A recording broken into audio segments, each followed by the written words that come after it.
From entry-level model to golf alternative. The VW Polo is turning 50.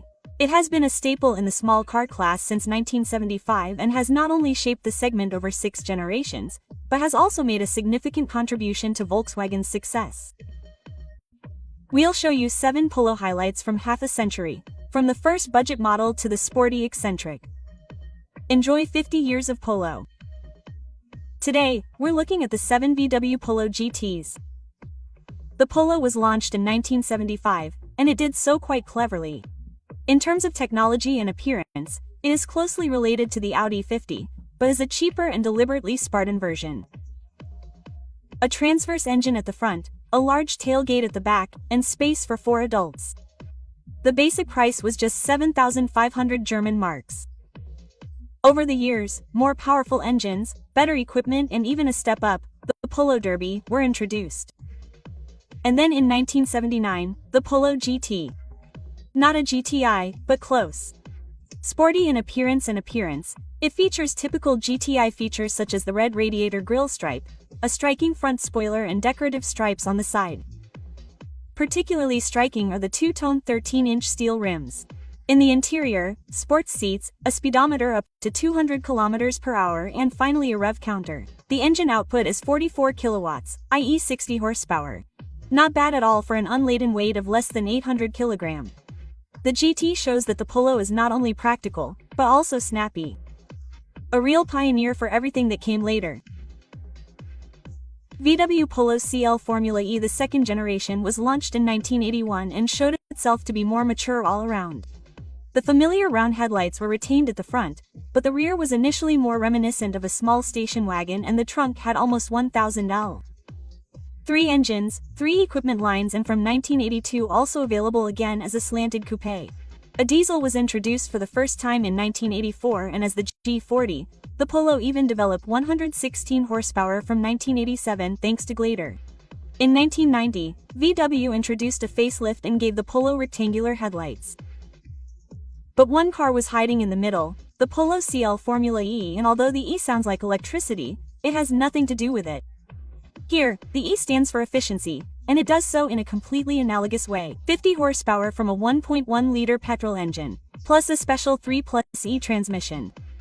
Gears 2 to 4 and the axle have a longer gear ratio to keep the engine speed low and fuel consumption low. To ensure that it still moves forward, VW increased the torque slightly and made it available earlier.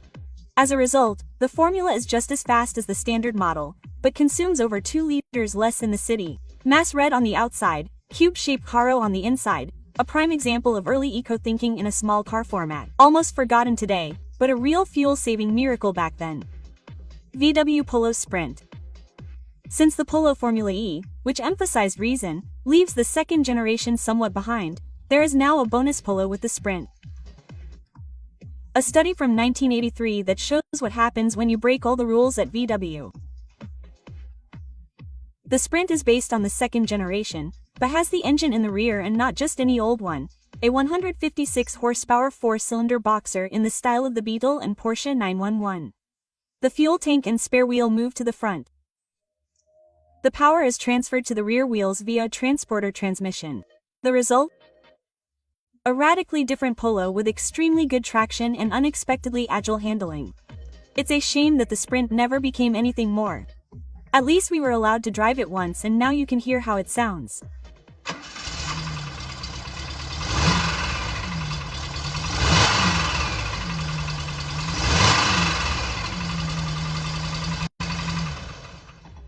VW Polo Hurricane. In 1994, the Polo 3 was launched and with it a real leap forward in quality. Airbags, ABS, seatbelt tensioners. When it comes to safety, the small car made great strides. For the first time, it was also available with 4 doors and at 3.70 meters in length it almost reached the dimensions of the first Golf. The design became softer and rounder, and the estate version was also new and unique for the Polo. VW finally brought the third Polo generation as a real GTI. In 1999, the major facelift followed with a new front design and, for the first time, features such as ESP or navigation. And then there was the Harlequin. Colorful, quirky and now a cult classic. What was actually just intended as a marketing gag to introduce the new equipment packages suddenly became serious. Originally, VW painted just 20 Polos in 4 colors: pistachio green, shaggle blue, broom yellow and flash red, to explain the new modular system. The colorful one-offs were available at dealerships and triggered such great demand that VW promptly launched a special series in 1995. The Harlequin was born. Colorful on the outside, waistband on the inside, even the seats featured the same color scheme. There were 4 different colors, with the same color never being directly next to each other. A total of 3,806 of these colorful Polos rolled off the production line by 1997. Polo GTI Cabrio Concept. In 2001, VW launched the Polo 4, marking another leap forward in terms of size, comfort and safety. At almost 4 meters long and with over 1,000 L of storage space, it finally approaches the compact class. The design is significantly more modern and, as in generations 1 and 2, VW is once again using basic headlights until the facelift. Under the hood, there is a wide range of petrol and diesel engines from the 54 horsepower 3-cylinder to the 150 horsepower GTI. Also new are the rustic cross Polo and the particularly economical Blue Motion. And then, in 2007, a real crowd pleaser appeared at the IAA. The Polo GTI Cabrio. Developed by Kahn and Osnabrück, the study shows what would have been possible. Under the hood, the 150 horsepower turbo of the Polo GTI. On top of that, a foldable soft top with integrated glass sunroof. The overhead protection system is particularly clever. Roll bars that extend in an instant instead of bulky steel bars. A real technical highlight and a visual eye-catcher, but the Polo Cabrio never went into series production. It's a shame, really, because so much Polo charm in the open air would certainly have found many fans. VW Polo RC Street. In 2009, VW brought the Polo 5 to Geneva, making it safer, more comfortable and more efficient than ever before. Even the basic version had electric windows, central locking and power steering. In the Eurocap crash test, the Polo achieved a full 5 stars thanks to its stiffer body and clever structure. Nevertheless, it is lighter by an average of 7.5%. New TSI and TDI engines as well as the DSG ensure up to 20% lower fuel consumption. Here too, VW is once again offering a Polo Blue Motion. For sports fans, the GTI is becoming a permanent fixture, but VW is even going one better. At the end of 2012, a Polo suddenly appeared in Monaco that looked like it had come straight from the rally track and drove almost like it did, the Polo RC Street. Only 2,500 units were built.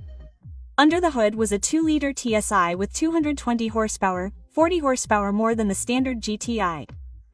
350 Nm, 6-speed manual transmission, 6.4 seconds from 0 to 100 and 243 km per hour top speed. Visually, it is based on the real rally Polo with white paint, aggressive WRC kit and sporty stripe decor. Inside, there are WRC sports seats, a steering wheel with microfleece and the full factory sports exhaust. In autumn 2013, VW actually won the World Championship title with the real Polo Air WRC and beat everyone else to pieces until 2016. The street is the perfect homologation statement for the road. VW Polo Cup. Since 2017, the Polo has been rolling on the modular transverse matrix and you can tell. More assistance systems, more safety, more comfort, but also more size. At over 4 meters long, the small car is hardly a small car anymore. There is no longer a 3 Series, but instead there is technology from the Golf class, front assist, ACC, matrix LEDs and a digital cockpit. A major facelift will follow in 2021, and the GTI will also be back. 207 horsepower, now even available in a limited edition of 25. However, the current generation of the Polo is rather reserved emotionally, at least in its standard condition. But the wild Polo is still available, even if it is not for the road. In 2026, the Polo Cup will celebrate its comeback in Germany, based on a real racing car that has already been successfully used in South Africa. Under the hood, 300 horsepower from a 2-liter turbo. 6-speed sequential transmission, limited slip differential, but no ABS, no ESP, no frills. In return, the Polo weighs just 1,170 kilograms and uses a 6-piston system on 380mm discs at the front. In the cockpit, there is a roll cage, bucket seat, fire extinguishing system. Real motorsport technology. Although the car is not approved for road use, it can be purchased regularly. Technical support included. So if you want to drive a Polo that really causes a ruckus, all you need to bring is a helmet. For VW, it's much more than just a gap filler below the Golf. It's a global bestseller with cult status. Which generation is your favorite? We're excited to hear your stories in the comments.